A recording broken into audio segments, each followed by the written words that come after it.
Greetings, mighty companions, and welcome back to Transforming Relationships Through A Course in Miracles with the Quins. Anna and Greg.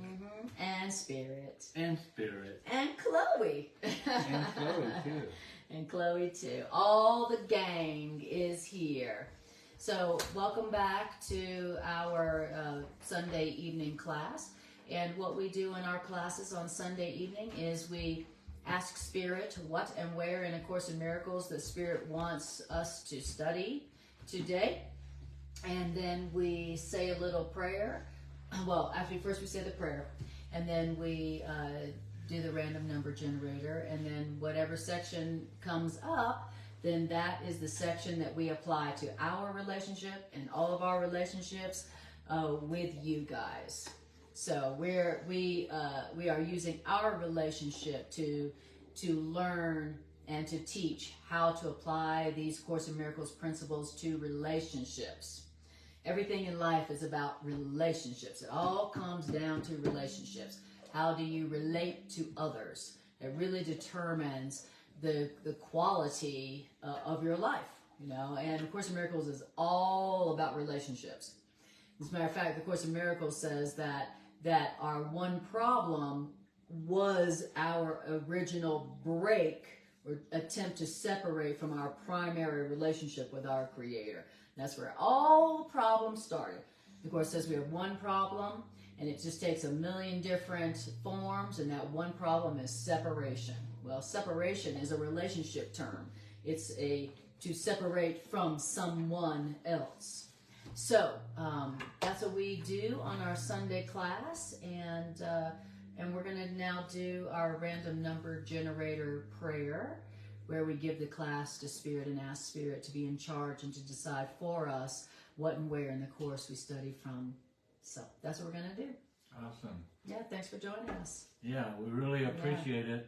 The numbers have been up a little bit lately on people tuning in, and that feels so great. And feels so good. You know, even if you're watching and you catch something during the week, don't ever hesitate, you know, to post and share what inspiration, what revelation, what download, you know. What was helpful. That you got, what was helpful, because that in itself will be helpful for others reading the comments. And maybe they'll relate and go, I got that too, or I never even saw it from that perspective. Thanks for sharing that.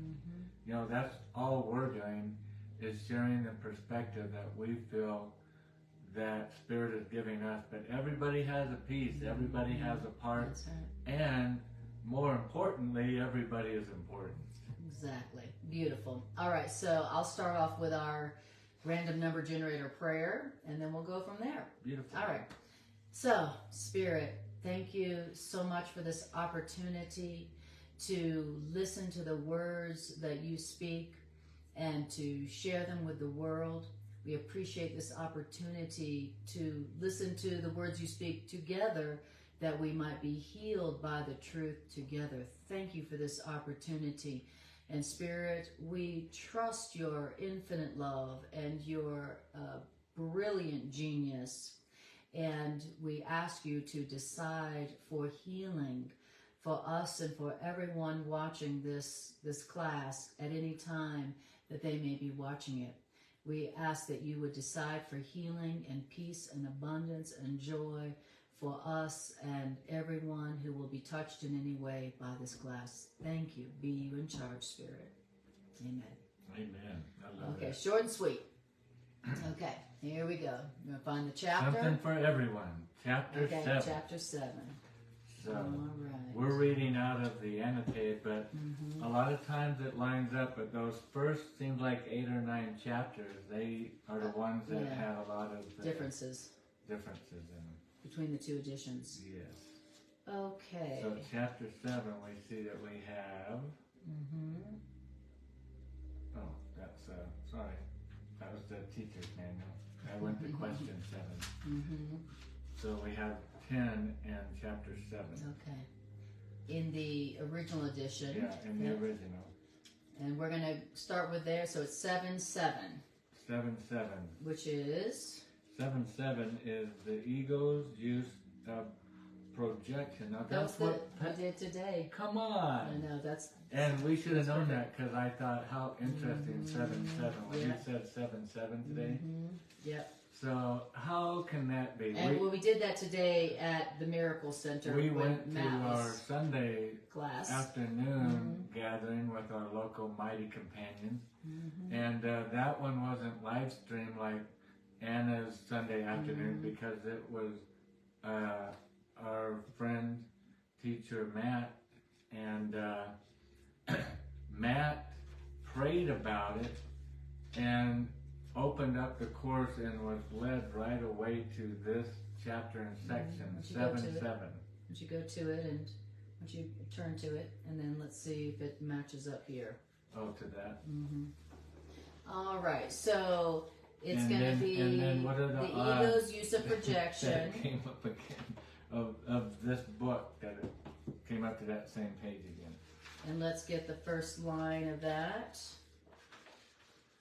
All right, well that's awesome because we went over this today. And that's right, so we already did our prep in class today. That's great. Pre-read.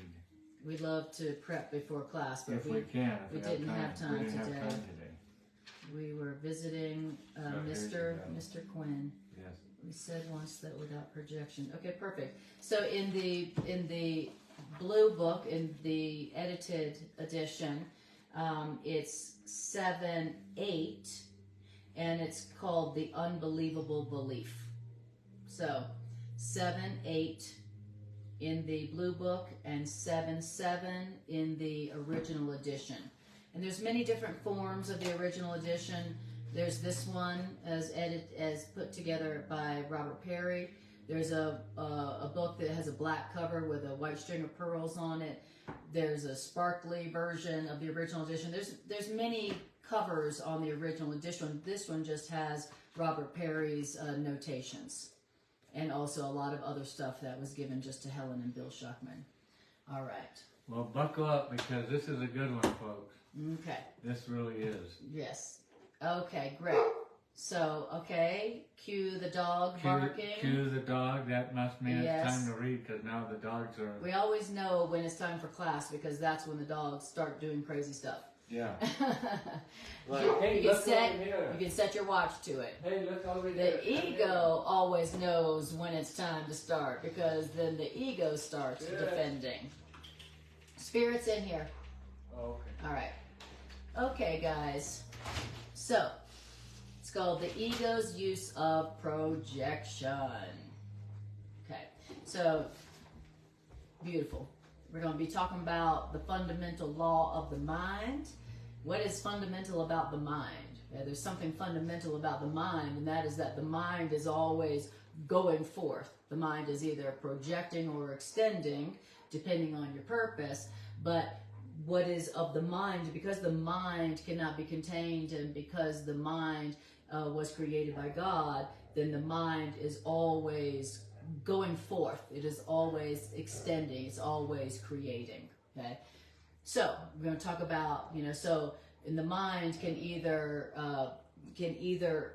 create positively with extending, or the mind can extend negatively with what we call projection.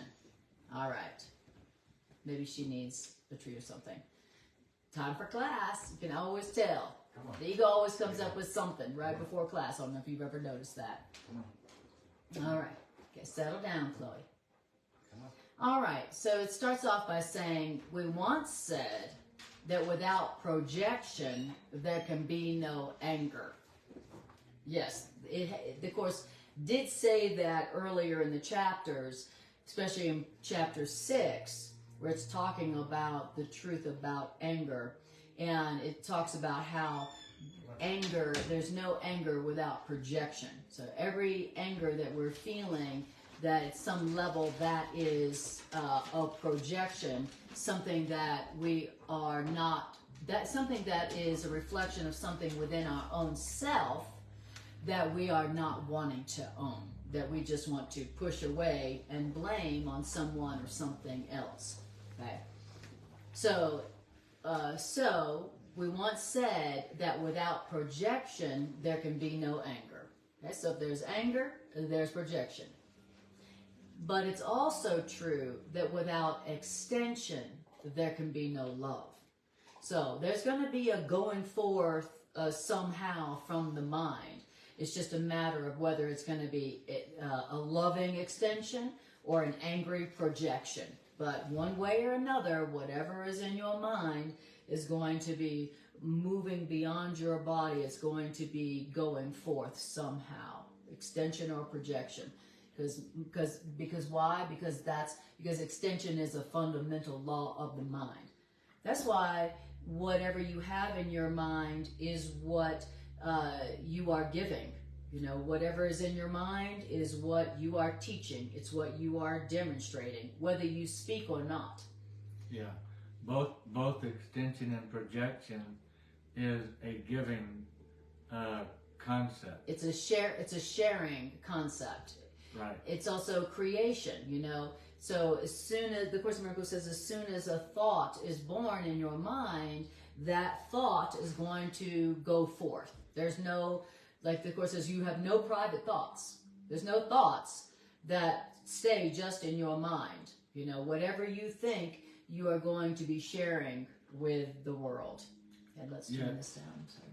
And yet, projection, the Course tells us, although it's a form of, it looks like extension, but it's not, because extension is real. Love is real. Projection is not real. It's extending, but a falseness. Right. And we've been told in the Course that projection is making. Right. Making is not the same as creating. Yes. Creating is extension, because creating is eternal. Projection is not eternal, because it's just making. It's exactly. So another way of saying that is that it's like, in one hand, you could be sharing love from somebody, or you can be blaming somebody for something. Okay? Both are extensions of your mind, but one is from love and the other one is coming from anger. So both extensions from the mind, but two different types. And can be called sharing or giving, because they're both, like you, or they can be called putting forth. Like you say, it's coming forth from you. Right. Whether it's projecting, it's still coming, even though it's a lie, even though it's not true, even though it's not real. It's still sharing. You're still sharing this lie with somebody else. Right. You're still sharing this false illusion with somebody else. So when you're loving, you're extending. When you're blaming, you're projecting. Right. Okay? When you're angry, you're projecting. When you are loving, you are extending from your mind. Why? Because extension is a fundamental law of the mind, which means extension is a fundamental law which always operates within your mind. Okay? So that's just the way the mind works. Okay, it's always, you have no private thoughts. Whatever you're thinking is going forth one way or another. Okay, so it's good to know, because sometimes we're like, well, you know, I have private thoughts, you know, I'm just not going to say what I'm really thinking, and so it won't have any effect. Okay, that's what we think. I won't say what I'm thinking, and so it won't have any effect. You know, just my private thought, and nobody needs to know, and nobody will get hurt. But that's not at all how the mind works. As soon as you have a thought, that mind extends whatever that thought is. Mind is a projector. It's like mind is a projector, and your thoughts are the slides that go in the projector. Now, maybe some of you are too young to remember projectors, but there's a big light in the projector, and then you put the slide in the projector, and then that's what goes onto the wall. That's how our mind works. Okay, our mind is like the light in the projector machine, that the light which goes through whatever slide you put in front of that light. Your mind is the light, the projector. Okay. So, and extension is the law by which you create and were created. Okay. That's how you create.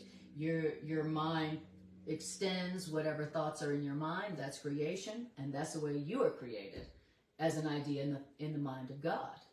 God had an idea, God's mind extends, and that's how you were created. And that's how we create. We create from the thoughts in our minds. Okay? So, and then extension is the law which unifies reality and keeps reality in the mind of God. Okay? To the ego, this law, this mental law of extension, is the law of projection. So the ego's like, oh yeah, law of extension. Oh, how about this? Law of projection. Okay. And to the ego, the law of extension is perceived as a way of getting rid of something that your ego doesn't want. So the ego's like, oh, I like that law of extension.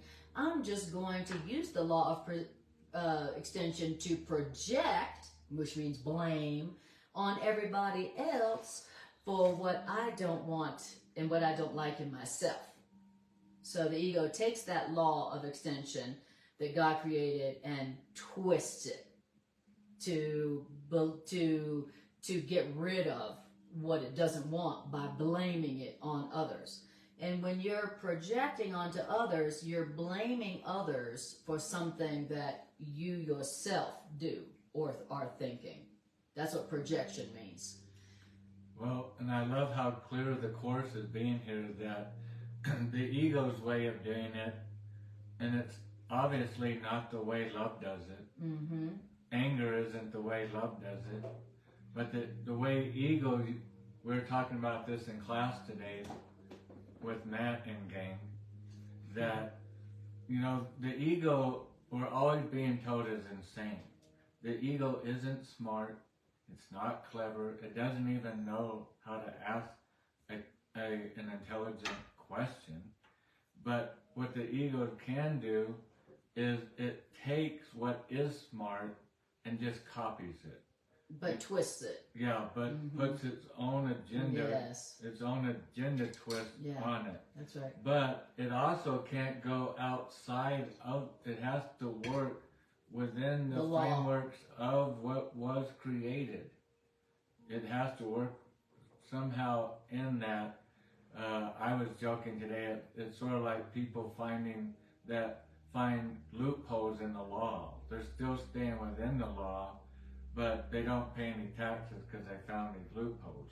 Mm-hmm. And so the ego uses the law, but finds these loopholes, the twist in it, how to twist it to the ego's favor of what it wants to accomplish. And it told us at the end of sentence 5 what it wants to accomplish. A way of getting rid of something that it doesn't want, because it knows if it gets rid of something it doesn't want, it knows the laws, the fundamental laws. It knows it'll get back what it doesn't want. And that's its agenda. Because when it gets back, it's punishing, it thinks, the body who we've identified with, and is getting attacked back. Exactly. So, to the Holy Spirit, which is our loving right mind, our higher mind, to the higher mind, extension is the law of sharing. What is the law of sharing? The law of sharing is a law by which you give what you value in order to keep what you value in your own mind. Mm-hmm. So your higher mind knows that if you want to keep something, that you use the law of extension to share it, and that is the way and the only way to keep what you value. So your higher mind knows that the law of extension is the law by which you keep what you value by the act of giving it away, by sharing it. That's what your higher mind knows. Right. Okay? Your ego is like, oh, I'm going to project and blame on others what I don't want and don't like in myself, and that way I'll get rid of it and I'll be free, and and then your higher mind knows, oh, actually, by the law of extension, I'm going to have to share what I value in order to keep what I value. So you got your ego and your higher mind using the law of mind in two different ways for two different purposes. Okay? So, and it says to your higher mind, it is the law of extension.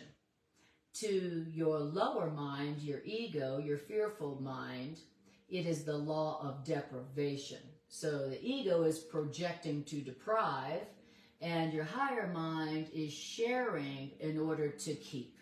Okay? So that's the one law of mind, and the two uses of that one law of the mind by the two parts of your mind. Ego is just a part of your belief system, and your higher mind is another part of your belief system, but one you didn't make up. Okay?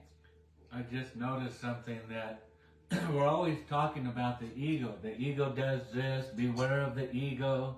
The ego's always lurking and praying about who the ego's gonna seek to devour next, you know. And so we're always on the lookout for the ego. But I just realized, you know, the Holy Spirit knows all the fundamental laws also. The Holy Spirit is fully aware of these same laws completely, fully. That's why the Holy Spirit's not lacking. We're the ones that are walking around like sleepwalkers, sleepwalking, totally unaware that we're connected.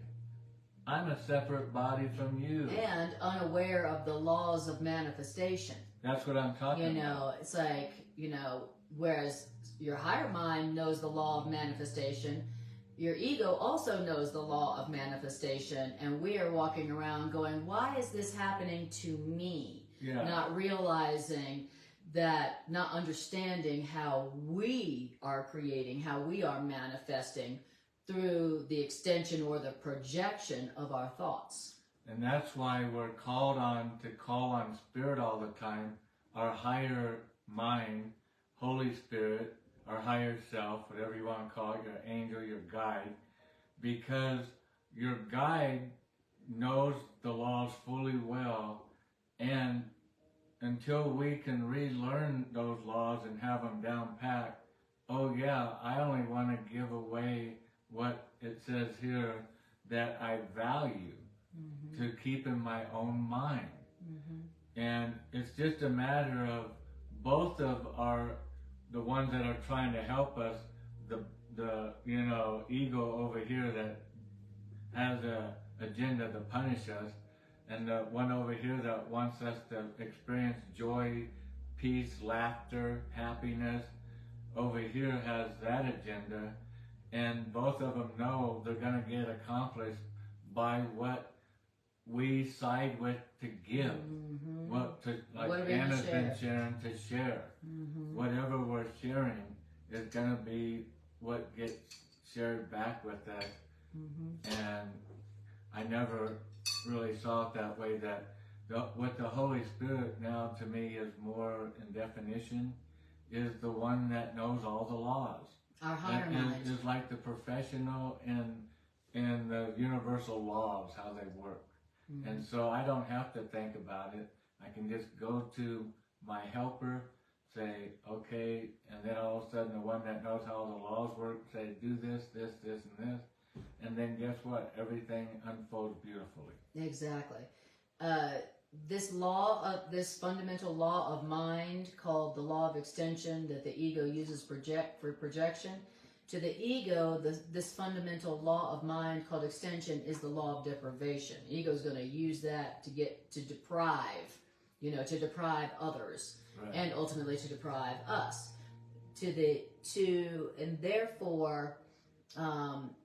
Therefore, the fundamental law of extension of the mind therefore produces either abundance or scarcity, depending on how you choose to apply this fundamental law of mind. So the ego is going to use this fundamental law of mind to deprive, and your higher mind is going to use this fundamental law of mind to produce abundance, depending on how you choose to apply the law of the mind, the fundamental law of the mind. In other words, whatever I'm thinking, it is going to extend or project, and it's either going to produce abundance or scarcity, depending on how I want to use this fundamental law of mind called extension. So, am I going to use the fundamental law of extension of the mind to share what I value in order to keep what I value? Or am I going to use this fundamental law of mind to blame onto others for what I think and what I'm doing, thinking that I will get rid of what I don't like in myself? Okay. Which way am I going to use the fundamental law of mind called extension? And this choice of whether I want abundance or scarcity is up to us. But it is not up to us to decide whether or not we will utilize this fundamental law of mind called extension. We will, no matter if you're thinking about it or not thinking about it. Yeah. We are always extending or projecting. That's what it says. We're always giving. And that's the next sentence. Oh. Every mind must project or extend. Oh, okay. Because projecting or extending is how the mind lives. And every mind is life. Yeah. So that's how a mind lives. If a mind was not extending or projecting, the mind wouldn't be alive. Yeah. That's life. Life means extension. Life means extension. Flowing forth forever. That's what life means. Okay. That's why when you hear about God, which is a term for life, yes. God is a word symbol for the word life. From glory to glory, life is extensive. Extension, right? It's growing. Exactly. Two people have life; they come together, and through them, a child is born, and life is extended. That's life right. gives birth to life. That's right. The animal kingdom, life gives birth to life. Right. So whatever is not increasing and extending is not alive. Right. So, and your mind is an extender. Your mind is a projector. Whatever goes into your mind goes forth. Right. You don't have any private thoughts. And so, it's just how do you want to use the mind's extending or projecting powers? Because that's what it is. How do you want to use that? You want to be productive and create, which is and extend life, which is extending love, which peace, is producing abundance, joy, happiness, supporting, kindness. It's the giving of everything that you would want back. I would want some kindness back. I enjoy kindness. I enjoy friendship, so I'll give friendship. So all the things that I value, the Holy Spirit's saying, let's give all those things. The things that make you happy, the things that make you feel complete and content. Give those things, because those will be your harvest. Those will be your return. That will be the fruit of your labor. Your labor is just your thoughts, what you identify with, and whatever you identify with, angry or rejoicing, you share. You always share. It always comes out. You don't even have to talk. Oh, that person's sharing some anger. I feel some anger vibes. Or I'm feeling some happy vibes, some good vibes. But whether you're talking or not, we cannot help but to be doing this law here, which is the law of projection or extension. Exactly. All right. And so now we're in paragraph 2. So the ego's use of projection must be fully understood before the inevitable association between this law of projection and anger can be finally unmade. So you need to understand about how projection works so that your anger can finally be unmade. Because until you understand the nature of projection, you're going to keep projecting out what you don't like in yourself, thinking you've gotten rid of it, which means you're really keeping it. Right. You know, you think that if you just blame this other person for the discomfort that you feel right now, that you'll get rid of this discomfort, when in truth, it's going to make your discomfort multiplied. So but if you don't understand that about projection, you are going to be projecting and blaming, trying to get rid of what you don't want in yourself, having no idea that you are making it worse exponentially within yourself. So you need to understand how projection works so that your anger, your blame can be undone. Okay? Until you understand that as long as I'm blaming them for that, it's going to get worse within me, then you won't stop projecting. So you need to understand fully how the ego uses projection, telling you it's getting rid of your upset and your anger, when in truth, it's really making it exponentially more painful within you. So until you understand how the ego is using your projection, you'll keep doing it. You know, all to the ego's favor. You know, it's true as you say that. Think about when we're angry in a fight. What do? We get angry and we put that anger out, like you say. Maybe we're yelling at each other. Or we're silent. And so we're blaming. Obviously, we think that when we're yelling or angry, that anger is we're getting rid of it. It's built up inside of us. It's been running around, telling us what to do and getting us more and more upset.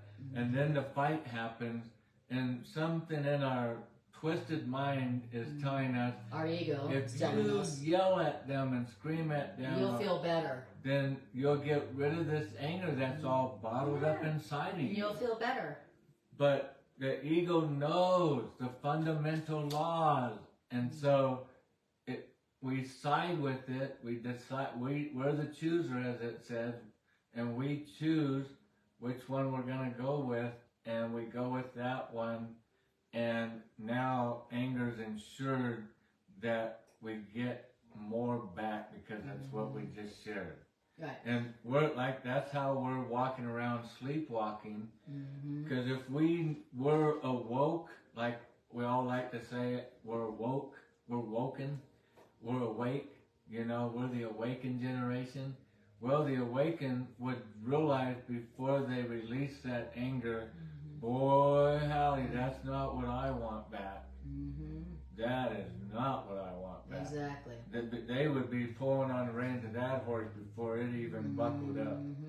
Exactly. Because the ego always projects to preserve your conflict. Right. So we could say it like this.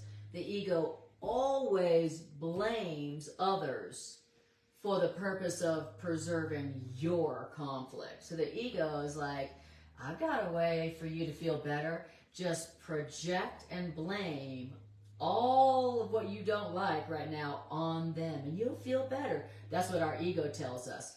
Why? Because our ego knows that if we blame and project right now, that we're actually going to preserve our conflict. And so the ego is telling us, oh, just attack them. You'll feel so much better. You'll get rid of this negative feeling. And the ego tells us to project because the ego's always trying to preserve conflict. And the ego knows secretly, it doesn't tell you this, that if you'll just project the conflict out, you'll actually keep your conflict. And the ego's always trying to preserve conflict. That's the ego's goal, to preserve conflict. You have a part of your mind that is always trying to preserve your conflict. That's its goal. The ego's goal is to preserve your conflict. It wants you to remain in conflict. And until you're aware of that, you're not anywhere close to awoke or awakened. And you will preserve your conflict and increase it. Yeah, and think it's happening to you. Not realizing you are co-creating, siding with the ego thought system when you threw that pan across the room at them thinking that you're separate. And then in the next near future, you have a form of attack. It's not going to be a pan, but it's going to be some form of attack that comes into your life experience that you're going to be dodging, just like the person that you made dodge the attack that you did. And that's how the ego preserves its conflict. Is then the next time we were talking in class, Matt, I'm going to have to remember how Matt said it just right, but because we were all laughing about how the ego preserves this game of preservation, self-preservation. This conflict. Yeah, having to get, and then it comes back, say, in 2 days from now. Oh, Matt was saying it's really awakening when you start connecting the dots. He was saying when you start connecting the dots, and I started becoming aware of that, like all of us course students, is you can connect the dots in a short period of time from when you gave attack to guilt, judgment, anger, whatever that's not loving, whatever is not kind, whatever is not uplifting, edifying, supporting. Whenever we give attack, it's coming back to us, and that's how the ego preserves us, because now when it comes back again, you're the one that said in class, it seems like it's greater every time. Multiplied. It increases. So now you have more anger than you planted. You have this great harvest that came back of anger, and now you feel attacked because it came upon you, but it came back to you because it's what you shared, it's what you gave. But you don't connect the dots. But we're not connecting the dots. That's why we need a helper. That's why we need a helper and a friend called our higher loving self, the Holy Spirit, our guide, the angel, our comforter, our helper, whatever. But it's the voice for God which is leading us in the right direction, which is don't do that. Stop projecting. Stop blaming. Stop projecting. Stop believing the lie that if you project out onto them and blame them for what you don't like in yourself, that you'll feel better. Stop believing the lie, the lying voice that is telling you that. You know, the ego is the lying voice in your mind that tells you that if you just project out on them what you don't like about yourself and blame them and attack them for it while you're doing it or have done it or will do it, that you'll feel better. That's what the ego says to you. Even though the ego knows that if you do that, if you project out your anger and blame your anger and try to get rid of what you don't like in yourself by seeing it in somebody else, that you're actually keeping that, you're actually preserving your conflict and making it worse. So it says you've got to understand how the ego uses projection to preserve your conflict so that your conflict can finally be unmade. If you don't understand, how your ego is using projection to keep your conflict, you're going to stay in conflict and it's going to get worse. So remember that the ego always tries to preserve conflict. That's its one goal. So when the ego is telling you to blame them and project on them and attack them for something you do or have done or will do, remember, that's my ego, and that ego is only trying to make me keep my conflict and make it worse, and then say no and don't do it. Okay? It says... And Bridget says, if you see it, you be it. That's exactly right. Exactly. And if you attack it, you keep it and make it worse in yourself.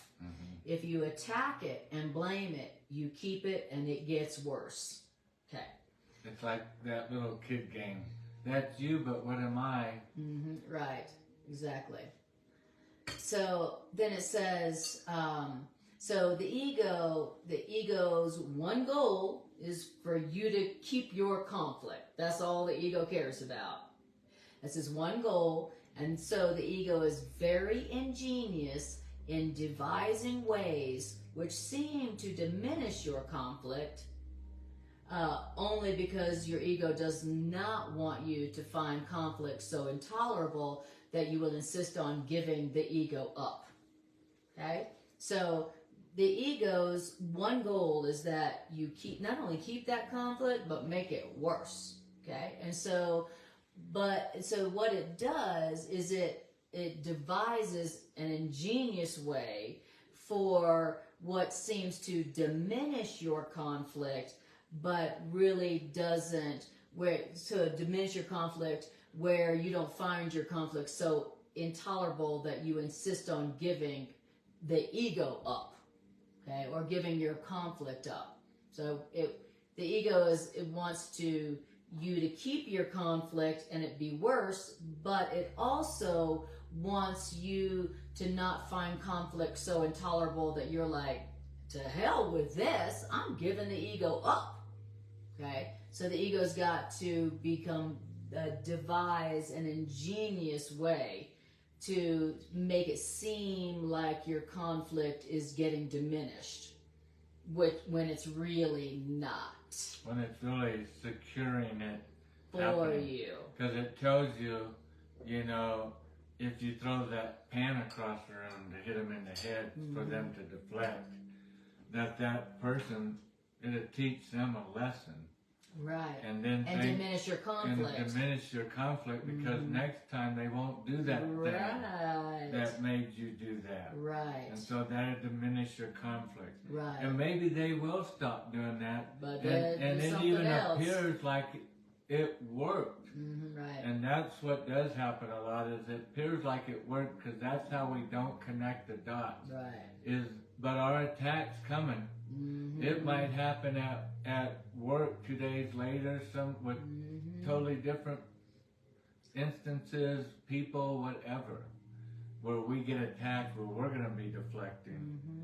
And that's how the ego gets away with it, because maybe the person in that pan story did stop doing what the fight was about, and they did change for you not to get angry about that anymore. Right. And so it appears like we're winning. Look at my conflict our was plan's diminished. Working. They stopped doing that. My conflict was diminished. And now you're not going to be angry about that anymore. Oh, don't notice this thing about how the forklift ran over your foot at work the other day. Right. A couple of days later, that request for attack that you put out.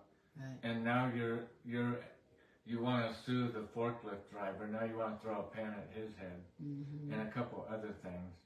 Yes. Because you feel attacked by that person that you think wasn't paying attention enough at the job, but yet both of you are coming into alignment with something happening that you both have requested.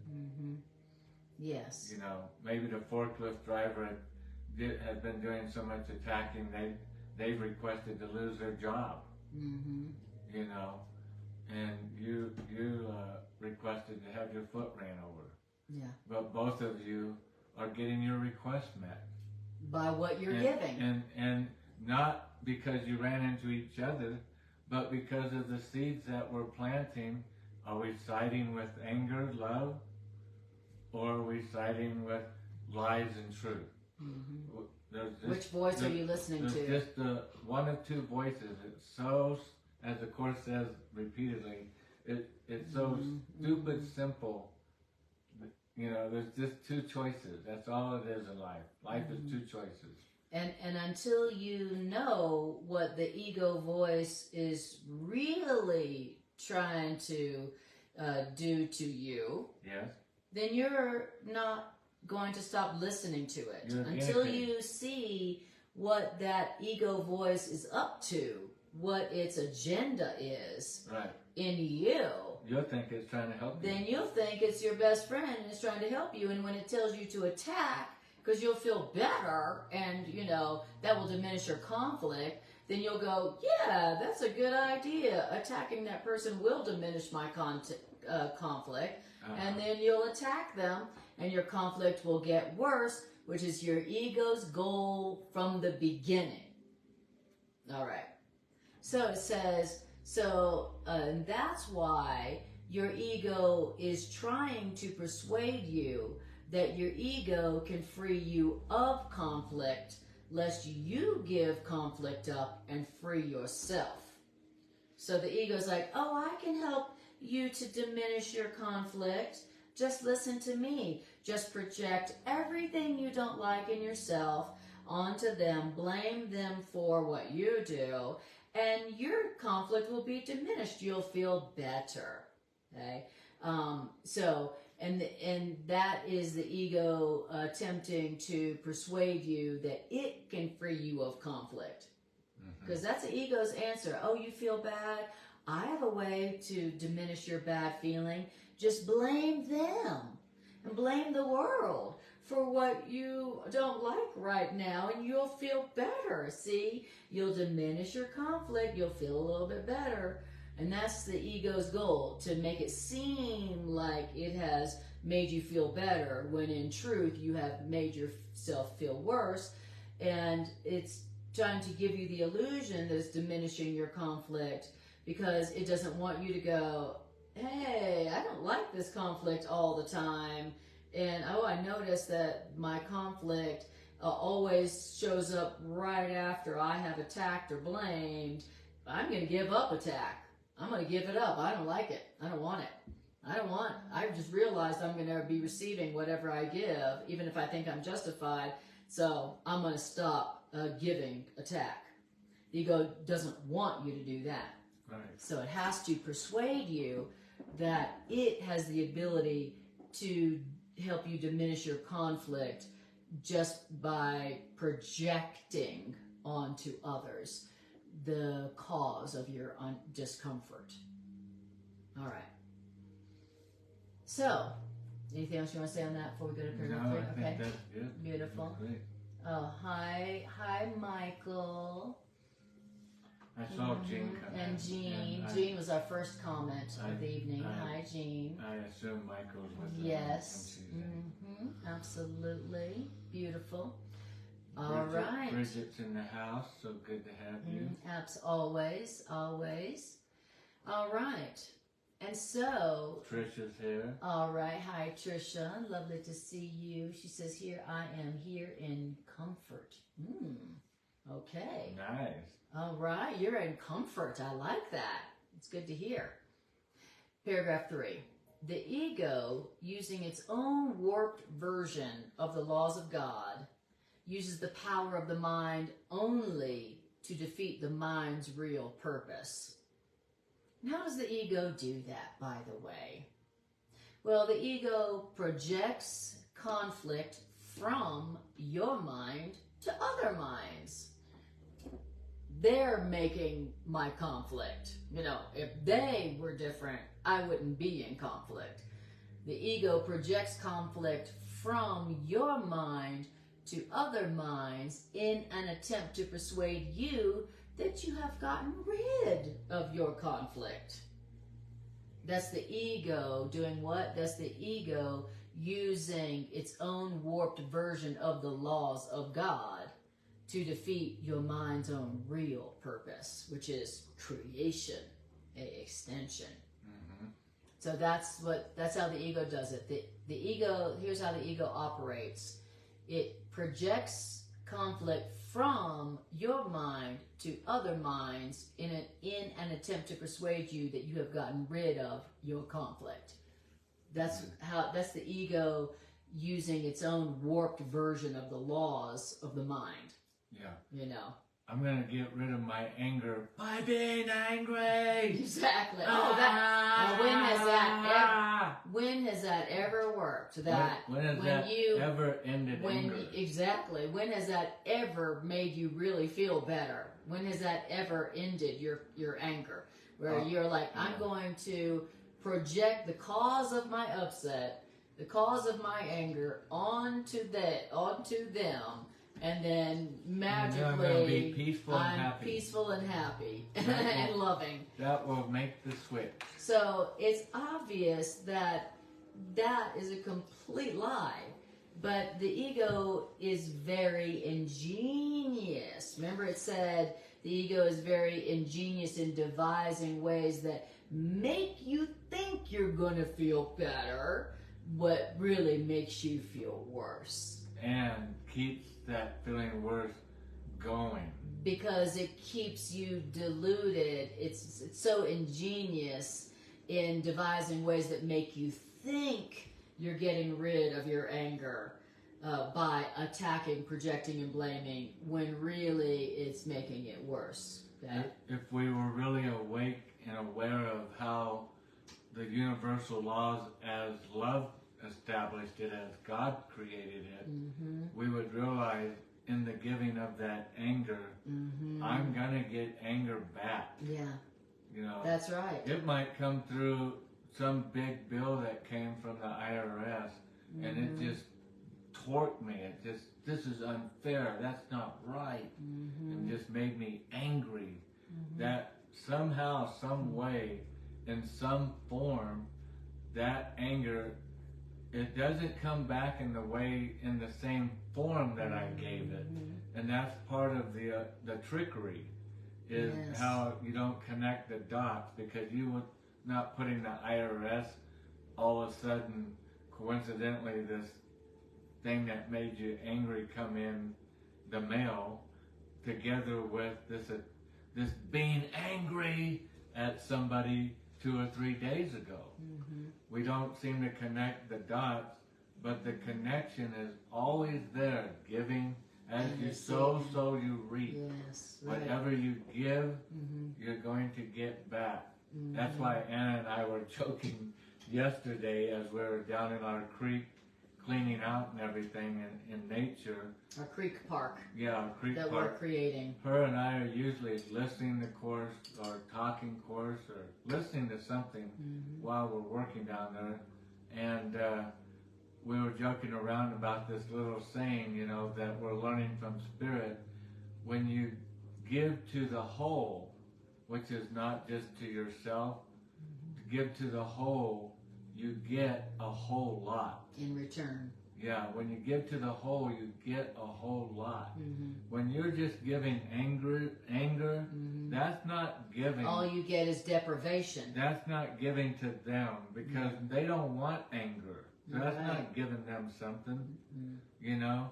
And so and it's not something you would want either. You wouldn't want anger given to you, but yet we're given it. And so when we wake up to, boy, that truth is true, and I'm going to apply that truth, and I'm going to learn to apply it in a way that's helpful for me, and that is helping the whole. And you notice now that I don't give anger because I realize the principle, and I'm not giving it to this other person. When I'm tempted to want to be angry, and I'm tempted to, and I remember that's not what I want back. Hold myself. Don't only give what I want back. Only give what I want back. Don't fall for that trick. And then when I do that, notice I'm given to the whole now, because I'm not giving the other person anger. The only thing left to give is kindness, or gentleness, or peace. You know, it's the only alternative left. And so now I'm giving to the whole. I'm really giving, because that's what the other person would want. Yes. Beautiful.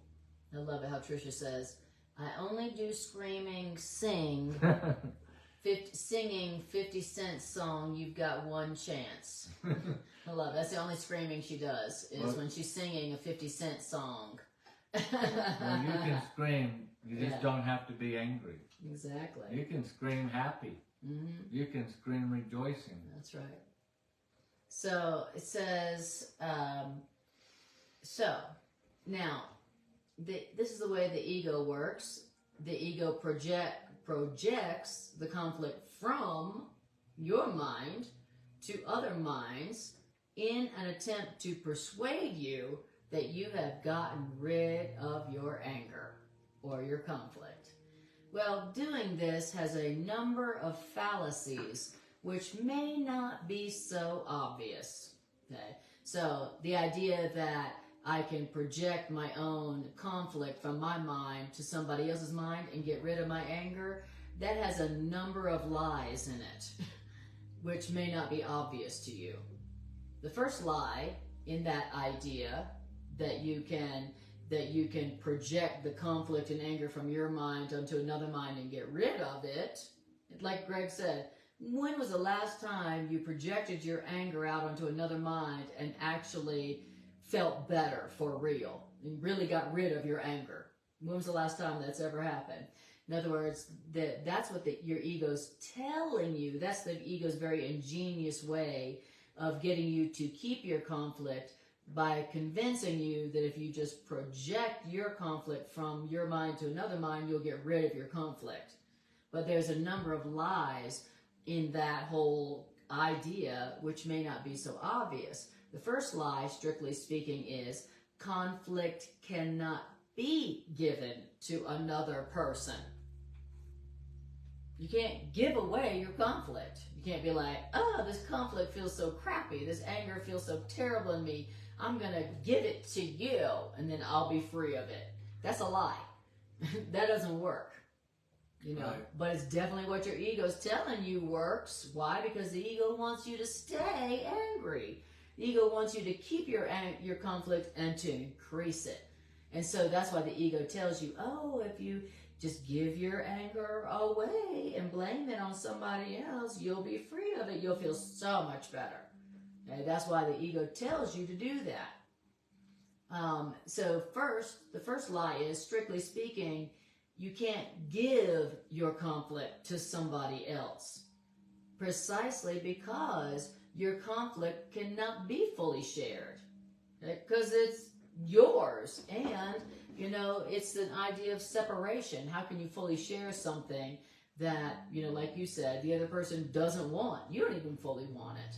Mm-hmm. And so any attempt to keep part of your conflict and then get rid of another part of your conflict, or let's say any attempt to keep part of your anger and get rid of another part of your anger, does not really mean anything. In other words, you can't give your ego, you can't give your anger to somebody else. You can't give your problem to somebody else. You can't give or share your conflict with somebody else. You just can't. You can't give conflict away. Right. And we're like, I'm trying to give conflict away. Who's to blame here? You can't get rid of your conflict that way. If you're upset, that's your conflict. And you can't get rid of it by giving it to somebody else, no matter how hard you try. You know, it's the only way to get rid of conflict is to go, I don't like the way I feel right now, and so I'm going to change my mind. That's the only way to get rid of conflict. I'm going to do something different myself. That's the only way to get rid of conflict. Not, when was the last time you got rid of your conflict by blaming it on somebody else? When? You know, so it's a lie to think that you can project your conflict from your mind to somebody else's mind and actually get rid of your conflict, or your anger, or your upset, or your hurt. It would seem obvious to us. Yeah, it's like, you know, but that is absolutely 100% the guidance that our ego gives us to diminish our conflict, to feel better. You know, that's the only thing your ego's ever going to tell you to feel better. The ego will always say every single time, you know, if you found someone to blame, if you figured out who was to blame for this, and you projected your conflict onto them, you'd feel better. That's the only thing your ego ever says. Your ego will never say, hey, are you feeling upset? Yes. Oh, well, that means that you're believing something that's not true. And the only way to feel better is to change your mind about what you're believing. Your ego will never in a million years ever tell you that. But someone who loves you, who who wants to help you release yourself from conflict completely for real will say that to you. You know, hey, what have you been giving? What are you thinking in your mind right now? What have you been giving to others? And if you don't like what you're experiencing, change your mind and change what you're sharing with others, and then you will feel better. That's what your higher mind, someone who loves you and who knows how to reduce your conflict, that's what they will say to you. And that's what your higher mind will always say to you to help you to feel better for real. The ego is always offering fake ideas about fake comfort, fake feeling better. You know, the ego is always telling you how to feel better in ways that do not make you feel better at all and make you feel worse. You ever had a friend who their advice, when you took it, always made you feel worse? They're like, I know how to get back at that person who rejected you. Go out and find somebody else and do-da-da-da-da, and then send that other person pictures. Yeah. You know, it's like, oh, that's great advice. Oh, that will definitely make me feel better. You know, the ego is that friend who's always giving you the worst advice about how to feel better. Right. We've all had them. We've been them. We've been that friend who gave people really bad advice about how to feel better. And that's something to really put in our duffel bag when we walk away from this evening's reading, is that the ego is ingenious at devising ways, and in the Course, the word is, you know, it's magnified, italicized, seemingly to help. It always comes across as, I'm your friend. Logical. That makes sense. Right. Yeah. Just blame everybody for your problems, and you'll feel better. Yeah. That's all the ego. That's the only advice the ego ever gives. And then just blame everybody else, and you'll feel better. Unfairly seem to get blamed for all these problems all the time, and never seem to understand why. And why doesn't life, you know, get any better? It's like we're taking terrible advice from a very poor teacher called the ego, and then wondering why life isn't getting better. You know, and we go, oh, I guess life just sucks. I guess life is hard. No, life is not hard, and life does not suck. But it definitely sucks if you're taking very bad advice from a very bad teacher. As the Course calls it, making poor investments. Exactly. So life naturally, as created by the author of reality, God, is abundant, joyful, eternal life, nothing to fear, just abundance, love, and joy all the time. That's what's natural in life as created by the author of reality. But when you're listening to a very poor teacher, a very bad teacher called the ego, who really only wants you to stay in conflict. Have you ever had a friend who really only wanted you to stay angry? A so-called friend who wanted to help you be more angry? Because if you were more angry, you might stay with this bad friend. More than going back to that other person. Well, that's what the ego is. And so only if you're listening to a poor teacher who wants you to stay angry because that benefits that bad friend, only then does life get harder. Okay, more conflict. It says remember that a conflicted teacher is a poor teacher. So remember that the ego is a conflicted teacher, which means the ego is a poor teacher and the ego is a poor learner. Okay? That means the ego's lessons are confused, and the transfer value of the ego's lessons, the transfer value of the ego is severely limited by the ego's confusion. So you have a voice in your mind that is a poor teacher, a conflicted teacher, a poor learner, and it is confused. And the helpfulness of its ideas is severely limited. You have a voice like that in your mind that if you listen to that teacher, that poor learner, that confused teacher, you are going to have not a diminishing of your conflict, but an increase and expansion of your conflict. You're going to feel worse. You're going to feel sicker. You're going to feel poorer. And you have that voice and you can listen to it in your mind, but the Course is teaching us that we do have a better voice in our mind, who is a good teacher, an abundant teacher, who is brilliant, a genius that you could be listening to as to how to not just diminish your conflict, but to really eradicate it. No. So you have a choice of which teacher you want to listen to in your mind. You got 2 teachers, 2 choices, 2 voices in your mind. Bridget hits it on the nose. The ego is a poor, confused teacher. Exactly. The ego don't know nothing, but it wants to give you all the advice all the time. You ever had a friend who didn't know nothing, but they're the one giving you advice all day long? You ever notice that the one who knows the least is the one who's giving you the most advice all the time? You ever notice that? Yeah. The one who knows the least is the one telling you what to do all day long. That's the ego. The one that's broke is always telling the one that has money. That's what to do. What to do with their money.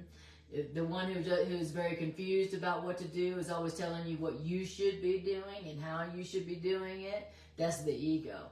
That's the ego.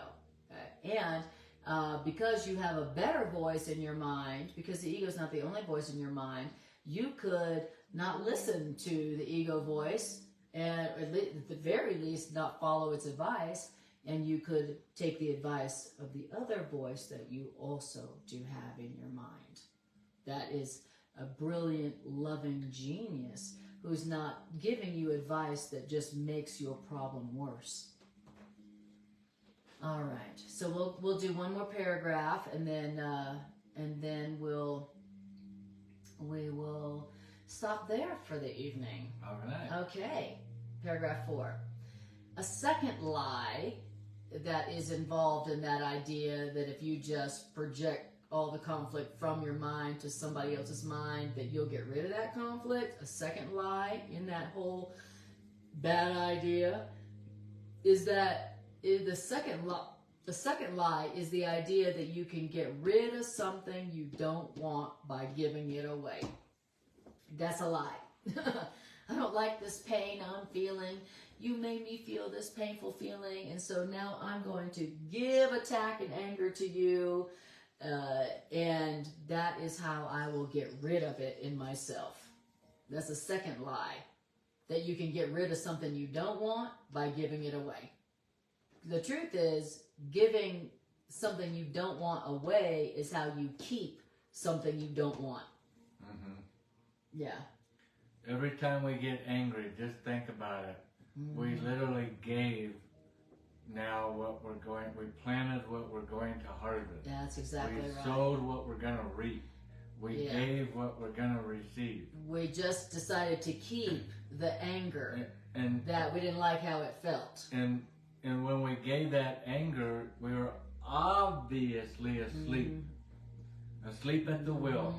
Because if we weren't asleep, we would know we're giving what we don't want. The anger. Right. That I don't want that for my heart. Yeah. When was the last time that you gave your anger to somebody and then literally your anger was absolutely gone?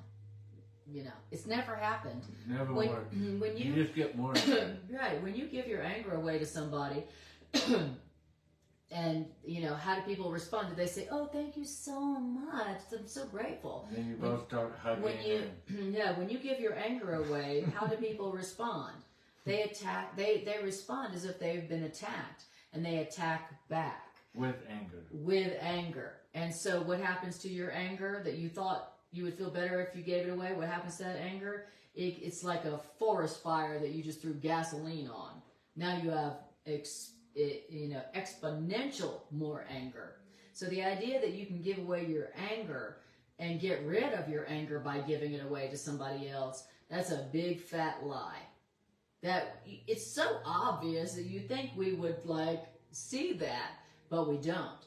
We still are believing the lie that I can give away what I don't like, the anger, the sadness, the grief, the loneliness, the blame. I don't want the blame.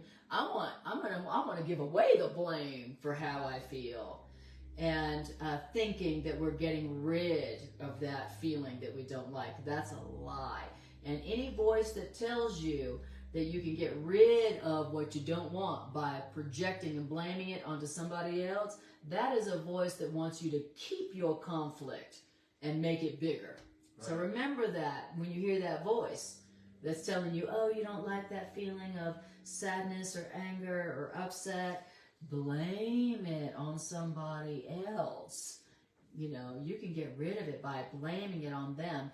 When you hear that voice go, oh, no, that's very bad advice from a very poor and confused teacher. Yeah, and just say no. I don't. No, thank you. And I don't want blame back into my life. Yeah. Do you want that kind of anger that you're about to give to them? Do you want that back multiplied? I mean, where the ego has been very ingenious in devising a way to deceive us into believing the lie that if you just give all that anger away, that they'll be like, oh, thank you so much, or thank you, I feel so much better, and that you'll be like, oh, I feel so much better. You know, that's the voice of the deceiver that wants to preserve your conflict. The ego has one goal, and that is to preserve conflict. And the ego has no power. We hear that all the time. But the ego, the devil, whatever you want to call it, the enemy of our peace, joy, and happiness, that thought system has zero power, meaning that the ego thought system cannot come into my house, barging into my house, and physically attack me. Yeah. It can't go to my bank account and physically do something to my bank account. It can't do something at my job and make me get hurt or get me fired. It can't do any physical act to me. Right. But it wants to torture me. And but if you agree with it, if you take its advice, right, then it can do its damage. It wants to attack me, but it has no power. Unless you agree. We have all the power. And so what it does is it wants to manipulate our power. This is how crazy it is. To get us to exert our power outward, because we're always doing that, but get it to come back and attack our bank account, and to attack us at our job, and to attack us in our relationships, and our health, and our well-being, and take away our peace, and take away our joy and our happiness. And the only power it has to do with it is to get us to side with it, to give what we don't want back. Exactly. It's so ingenious how it talks us into, give them some guilt. Attack them. Give them some fear. Make them feel bad. Give them about some that. anger. Blame them. Give them for some that. bitterness. Give them the silent treatment. Oh, yeah. You know how you would love it if the world treated you like you didn't exist, like you were a nobody, like you weren't worthy of looking at. Give them what you wouldn't want. Exactly. Come on. You're separated. You'll feel better. They're in a separated body. This won't affect you. This will make you feel better, actually, after you do this. That's right. And it's so clever how... So clever. But it's only a thought that's just floating around empty space, doing nothing. A thought has no power. And it comes into our consciousness, and all it has the power to do is to give a suggestion. And if it can get us to listen and follow that suggestion. Follow that advice. Follow that advice. To follow that direction. To give what you don't want to Listen receive. to the voice of a stranger, because that's not who made us. That's right. Then we're in trouble, because it's always going to give us a suggestion that it knows will lead to More accomplishing conflict. its goals, which is to attack us, which is it doesn't have the power conflict. to do, Right. but gets us to attack ourselves. Which preserves our conflict. Yes. It preserves our problem. Now our problem is bigger. Yeah. A second lie in this is the idea that you can get rid of something you don't want by giving it away, meaning projecting or blaming it on somebody. Giving something you don't want away, blaming it on somebody, is how you keep that conflict, that thing you don't want. The belief that by giving away something, you have gotten rid of it from within you is a complete distortion of the power of extension. And that is why those who project from their ego are vigilant for their own safety. And so why is it that when you project out what you don't want, all of a sudden you become vigilant for your own safety, like paranoid? It's because now you're afraid that what you projected out is going to return to hurt you. Yeah, there's a part of us that does know the law. Yes, that's right. And it's the unconscious Yes. mind that's going, oh shit, did you just see what Greg put out there? Right. And that's coming back somewhere. Somehow. Where's it going to show up? And so so now it's paranoid. It has a right to be paranoid. Absolutely, for real. And it's vigilant for its own safety. So anytime you attack, which means to give out what you don't want, anytime you blame something, anytime you project conflict that's in your mind onto their mind, anytime you attack or blame another, now you can't help but be paranoid, which means vigilant for your safety, because a part of you knows that when you give something away, it's actually how you keep it and increase it. So every time you project, blame, attack, now you're paranoid. Now you're afraid for how it's going to be coming back at you. But you'll blame your paranoia on something else. You won't be like, yeah, I'm wondering where the attack I gave is going to be coming back. You're just going to be paranoid, but you're going to blame it on something else.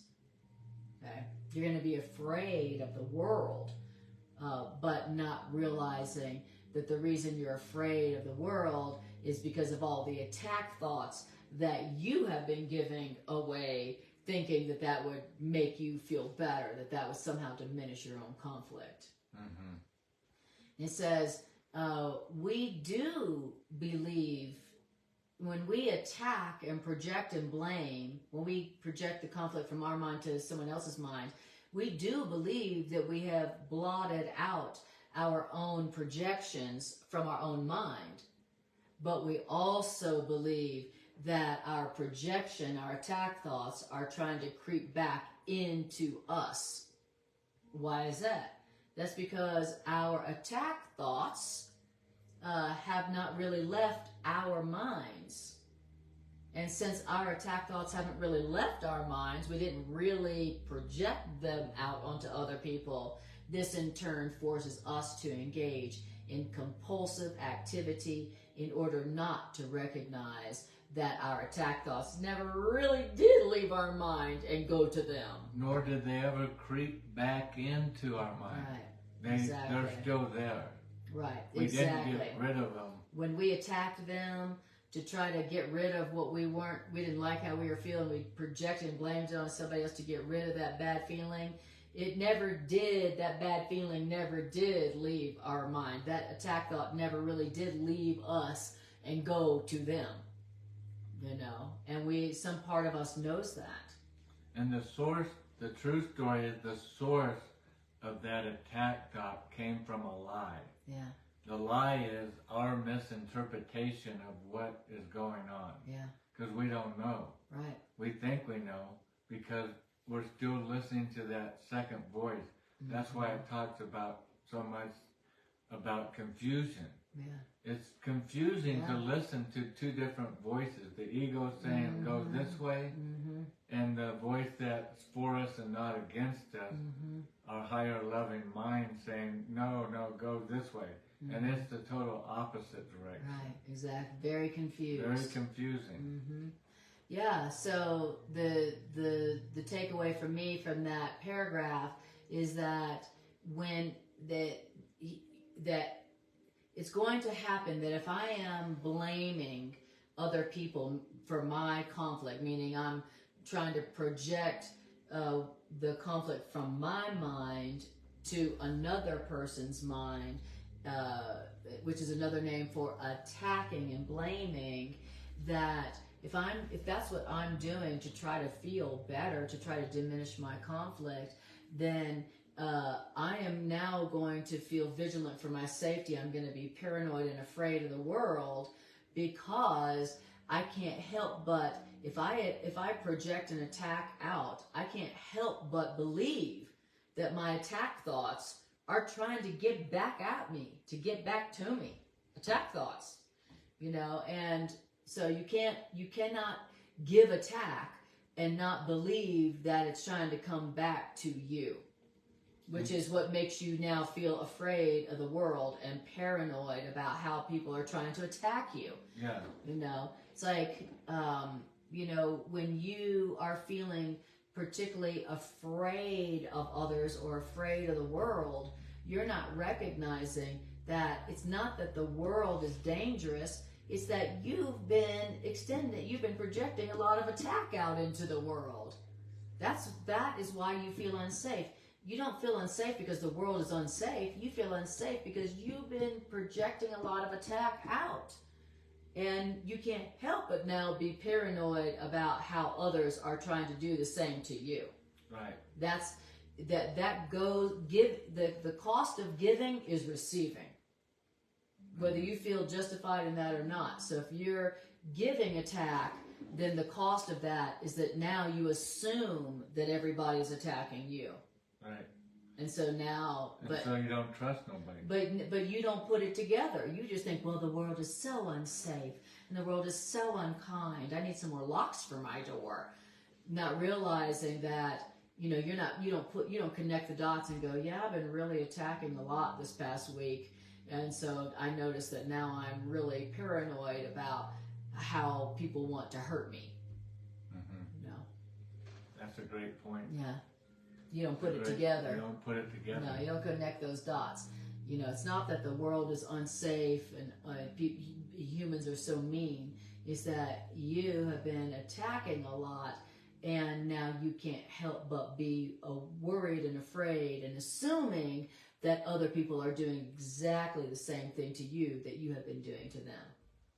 Yeah, in this past week, our daily lessons, one of them was really hitting hard on trusting your brothers and sisters. You can't hear the voice of God unless you are looking for the light in your brothers and sisters, which seems so unfair, because we're like, well, I can't trust my brothers and sisters. They haven't proven to be trustworthy. Well, that's because I haven't made them trustworthy. Because you haven't been trustworthy. Because I haven't been trustworthy, and I've been attacking with anger. God's creation, the children of God, with anger, and that attack has been coming back. That's right. Attack is a boomerang. Every act of giving is a boomerang. Exactly. Every thought or act is a boomerang. Right. And either it's a loving, wonderful boomerang that comes back with exponential blessings, or it's an attack thought that comes back with exponential curse. Right. But every thought is a boomerang.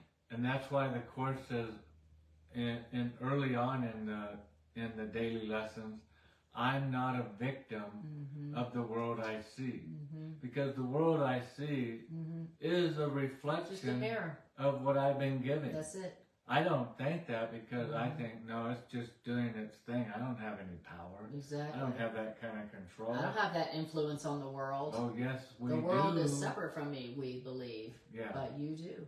You do. Beautiful. Thanks for joining this healing circle. We really appreciate your feedback and your input. And I typed it a little early on there, but that we would be in number 5 next time. Yes. If we end up coming back. Very good. Very good. All right. So, yeah. All right. Well, then, thanks for joining. And if you would like to support this ministry or give these ideas away to the world that you might receive them back exponentially, then you can like, share, and subscribe, or share it on your Facebook page as well. Appreciate you guys. Thanks for showing up. Thank you. Thanks for showing up. All right, so we stopped on paragraph. We'll start back up next week on paragraph 5. Love you guys.